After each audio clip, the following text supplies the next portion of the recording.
Hello. In part 1 of terms and definition, we will cover 7 terms and I have also written them in the form of blog. Before we go and jump to that blog and start reading about those 7 terms, let me give you one situation. So the situation here is, let's say you work for 5 years and you save 20 lakh rupees in these 5 years, and now you are planning to buy a home. Well, you also know that in 20 lakh rupees, it is not possible to buy a home in probably Bangalore, Hyderabad, Mumbai, Chennai, or let's say any metro in this country.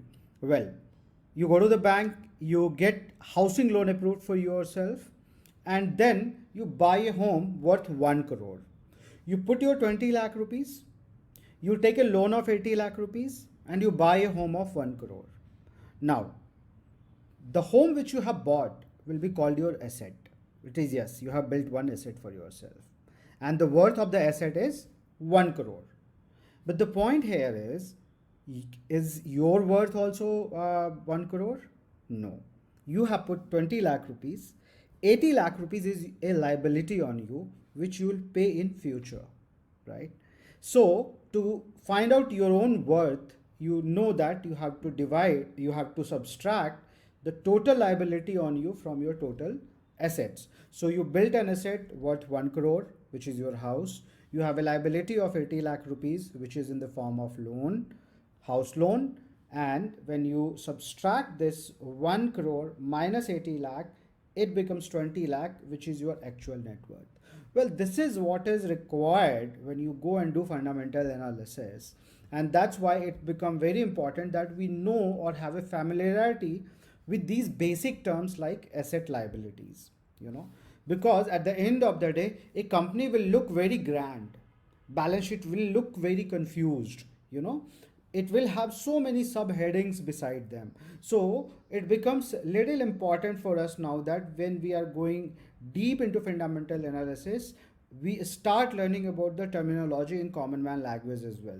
Well, I'm going to cover many other terminologies. In this part, I have just taken care of asset and liability.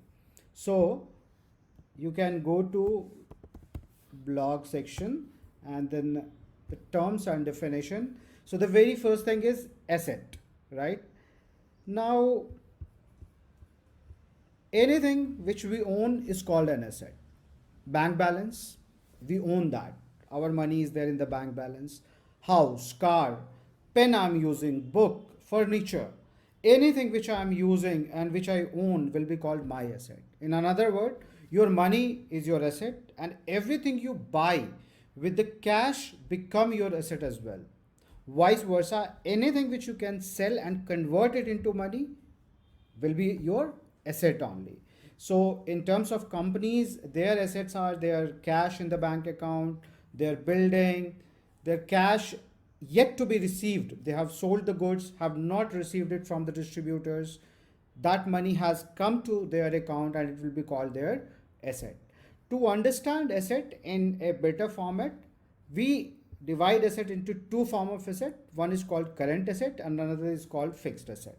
So cash in the bank account is company current asset. Anything which is immediately available or can be converted into cash within 1 year. So I sold goods. Now I will receive money from the guy within the same year. I have to maintain a very good liquidity in the company. No company will defer their payments of the goods which they have supplied to their customers or to their vendors, in fact, the raw material. So account which is yet to be settled in terms of when I have given my product to someone but not yet received the money will be also put in the category of current asset. Fixed asset is something which cannot be converted, but they are needed, right? Companies need land, they need real estate where they can manufacture, where they can have manufacturing unit, where they can have offices, so where they can set up their plant. So they are an asset for them. But the point is, can they convert them immediately into the into the cash? No, they cannot convert it. But this is mandatory. So similarly, there are many other assets which are put into the category of fixed asset because they are required for the operation of the company, but then they cannot be converted within a year. So I have listed down more fixed asset here, which you can go through this blog. I would say that in this class, even after watching this video, you must go and read this blog once. That's why I have maintained this blog in advance, right? Now, you understood about there is current asset and fixed asset, and the major difference is their liquidity part. When something can be liquidated within a year, it will be called current asset, and something which cannot be liquidated but they are mandatory for running the organization will be called the fixed asset. Well, there's something called intangible asset also. So consider it through an example. Let's say a 50-year-old food company named Bader launched grape juice 1 liter per 100 rupees. What per liter 100 rupees. And then there is a new company called Zolo. It launches at 95 rupees. Now which one will you buy? Even though Zolo is 5% cheaper, there is a very high chance that you will go and buy it from Bader, right? Well, the Dabur and Bader I have interchanged just to give you an example and perspective. But then yeah, you will go and buy it from the Bader. Why? Because this is a 50-year-old company which is already selling food related product. So you have a brand recognition and goodwill already on this company, which is helping them save a lot of cost on the marketing and already giving them customers which they have made from last 50 years, right? So can you value this brand recognition and goodwill? Well, you may spend a lot of money creating branding and goodwill, but how much your brand worth, it becomes very difficult to go and make it accountable or give it a number, right? So they are called intangible asset. You are doing research, you have spent millions of dollars as a pharma company to do research, right? And you have found a very new molecule on the basis of which you will probably, or a new formulation, sorry to say molecule, but the formulation on the basis of which you will go and launch a new medicine. Well, you can go and always account that this much of expenses you have done on the R&D, but then this formulation IP or the trademark will cost how much is very difficult to do. So that's why you have to understand one part, that when you will be doing fundamental analysis, you will have to go and take intangible asset into the account as well.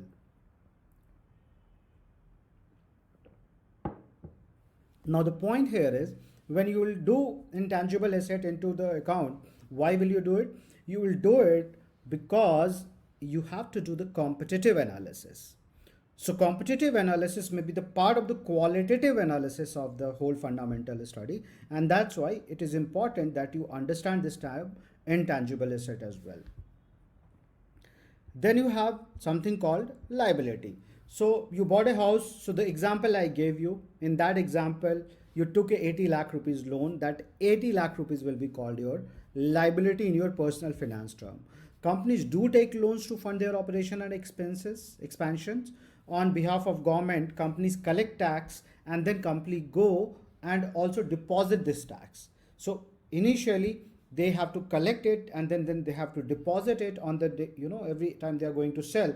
Now this is also a kind of liability which they owe. So every time they are going to sell, let's say 20 rupees tax they have to collect, and they will obviously collect and give it to the government, right? So these are called the liabilities which you have to pay. So liabilities are either a loan which you have already taken or a kind of promise which you have done that you will pay, right? So liability is something which you pay. Current liability and current non-current liability, they are more or like the same thing. Within 1 year, if you have to pay certain liability, you will call it current liability. For example, you bought raw material. Obviously, when you sell your product, you want other people to give you money within the same fiscal year. Similarly, you are buying raw material from someone, they are also running a company. They will say that, okay, we need our money in the same year. Though they are given you a credit line, you can buy produce from them, raw material from them for 2 months, 3 months, kind of credit line. But then after 3 months, you have to pay them. So, but they have to be paid within a year. That will be called your current liability. Non-current liability, something we have to understand, or let's say both of these two terms, current and non-current liability, if we have to understand from one example, try understanding this. let's say you took a loan for your company to run the operation for next 20 years. And let's say you took a loan of 100 crore. You decided with your banker that, or you and your banker freeze that, what you'll do that initially you will service the loan in terms of giving interest every month. So you have taken a loan and you said that, okay, first 5 year I may not be able to give you the mool principal. What I'll be able to give you is basically the interest. So the interest is, let's say, 1% per month. Now this 1% per month is as per the terms and condition, right? So this interest which you are serving has to be served, and that's why you'll put that into current liability. However, the long term loan of that 100 crore, which has to be paid back in next 20 years on different intervals, will be called the non current liability, because they has to be settled after 1 year for a longer period of time. So I have given more examples on the current liability and non current liability. It would be good if you go and read this blog. Okay, so in summary, always remember, you have asset, you have liability. When you have the understanding about asset and liability, then only you'll be able to come to know what could be the net worth of an individual, one organization, right? Asset can be divided into two parts, liability can be divided into two parts. Common thing in both of them is the term. So within 1 year, it will be called current asset and current liability. Most of the time, companies will pay off their current liabilities using their current asset. And it is important to know here at this point of time that yes, current liability will be settled off with current asset, and this is a very good situation to have. When we will be doing the quantitative analysis and doing the ratio analysis, at that point of time, you will recall that yes, understanding these two things in detail is helping me in terms of understanding the company's financial liquidity better, right? So go to this blog, read this blog, and this was the part 1 of terms and definition. See you in the next part.